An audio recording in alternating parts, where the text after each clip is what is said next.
Welcome to T-News 9 channel. Today, we're bringing you an exclusive reading from the gripping new novel, The Cases That Wait. We're diving into Chapter 4, titled The Man Who Knew Too Much. He said he'd never been there. That was the mistake. The witness sat calmly across from me in the sterile interview room.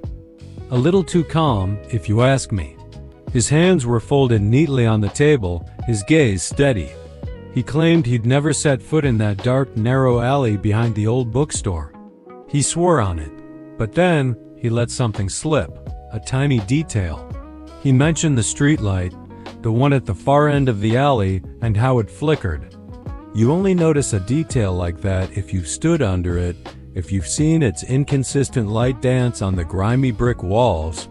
You don't see it from the main street. His story was starting to unravel. I didn't call him out on it. Not yet. Pushing too hard too soon can make a suspect clam up for good. Instead, I smiled, a thin, professional smile that didn't reach my eyes. I thanked him for his time, for his civic duty. I told him his information was very helpful. He nodded, relieved, and the officer escorted him out. Once the door clicked shut, I let out a breath I didn't realize I'd been holding. I walked out of the precinct, the city's evening hum a familiar comfort. I leaned against the cool brick wall outside, the night air doing little to clear my head. A voice, insidious and familiar, whispered in my mind. You trusted him before. You shouldn't have. It was my own voice, but colder, harsher. The voice of doubt that had become my constant companion on these lonely nights.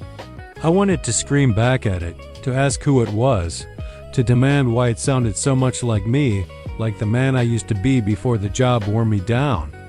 But the words were stuck, trapped in the chaos of my thoughts. My hand trembled slightly as I pulled out my worn notebook.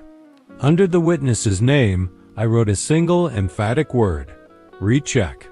That night, for the first time in what felt like a lifetime, I drove straight home, the unopened bottle on the passenger seat a silent testament to a case that was far from over.